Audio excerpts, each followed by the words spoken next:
It all started on a quiet Tuesday morning. The sun poured gently through the grocery store windows, where an elderly man named Mr. Henry, 72, was shopping for his weekly groceries. He moved slowly, polite to everyone around him. But as fate would have it, one encounter that day would shake the peace of this small town. Standing 2 aisles away was Karen, known for her short temper and sharp words. When she noticed Mr. Henry accidentally reach for the same loaf of bread she wanted, her pride ignited like fire. She raised her voice, accusing him of being rude, though he'd done nothing wrong. People turned, confused and uneasy. Mr. Henry apologized softly, his tone gentle, but Karen's anger grew. Her words cut deeper than anyone expected, carrying prejudice she couldn't hide. A young woman nearby began recording, sensing this was more than a simple argument, it was something ugly. What Karen didn't know, that single moment would soon change her life forever. The video spread like wildfire. Within hours, millions watched as Karen shouted at Mr. Henry, who stood silent, clutching his cane. The world saw her anger, her entitlement, and the heartbreaking patience of a man who had seen too much hate in his lifetime. Mr. Henry's granddaughter, Maya, found the clip online. Tears filled her eyes. "He doesn't deserve this," she whispered. Meanwhile, Karen sat in her kitchen, scrolling through comments filled with outrage. "This can't be happening," she muttered, trembling. But denial couldn't erase the truth. The grocery store released a statement supporting Mr. Henry, confirming he had done nothing wrong. The police began investigating the incident after a civil rights group filed a complaint. The world had spoken, and justice had begun to move. As reporters surrounded Mr. Henry's home, he remained humble.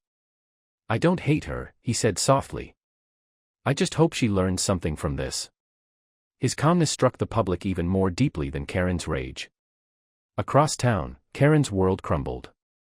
Her job suspended her, her neighbors avoided eye contact. She wanted to apologize, but pride stood tall between her and forgiveness. When officers arrived with a warrant for a public disturbance and hate incident, she finally broke down. "I didn't mean it like that," she cried, but the damage was already done. Cameras followed her as she was escorted out of her home.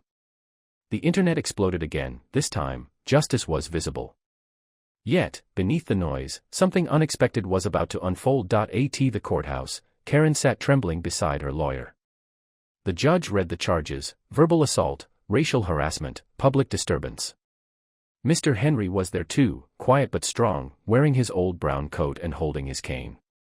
When Karen looked at him, she saw not anger, but disappointment. That gaze pierced deeper than any punishment. The courtroom held its breath as Mr. Henry spoke. "Your words hurt," he said. "But forgiveness heals faster than hate." A silence fell. Even Karen's lawyer lowered his eyes. For the first time, she felt the weight of her actions, not from the crowd, but from the kindness of the men she had humiliated. Tears rolled down her cheeks. Something inside her began to crack open. Karen was sentenced to community service and a fine. Some said it wasn't enough, others believed justice had been served. But for Mr. Henry, it was never about revenge. He agreed to meet her one more time, under the supervision of community officers. When they met at the grocery store, the same place it all began, Karen struggled to speak.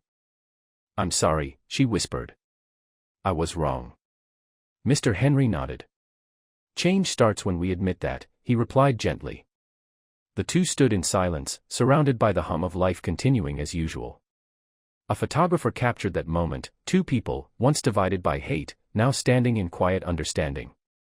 The image went viral, but this time, for a different reason. Weeks passed, and Karen began working at a local shelter as part of her community service. There, she met people from all walks of life, people she'd once judged without knowing. Slowly, her perspective shifted. She saw kindness in strangers, resilience in those she'd overlooked. She started to realize how narrow her world had been. Meanwhile, Mr. Henry's story became a symbol of grace. Schools shared his interview, where he said, "We all make mistakes. But we all can choose better." Even those who once mocked the story found themselves inspired. The town began to heal, one conversation at a time. Months later, Karen attended a local unity event where Mr. Henry was a guest speaker. She listened from the crowd, her heart heavy but hopeful. When he finished, she approached him, nervous yet determined. "Thank you for forgiving me," she said quietly. Mr. Henry smiled. Forgiveness isn't just for you, he replied. It frees both of us. Those words stayed with her long after the applause faded. Karen began volunteering full-time, helping seniors with groceries, an act that once sparked her downfall, now a way to rebuild her soul. The past couldn't be erased, but the future could still be rewritten. A year later, a news outlet revisited the story. The headline read, "From Hate to Healing, How Forgiveness Changed Two Lives." Mr. Henry had become a beloved figure in the community, while Karen, now humble and soft-spoken, continued her quiet acts of kindness. She no longer hid from her past, she learned from it. In one interview, she said, "I used to see differences. Now, I see people." The world that once condemned her now saw her transformation as proof that empathy can win over hate. And as Mr. Henry said in his final words to the camera, justice isn't just about punishment. It's about changing hearts.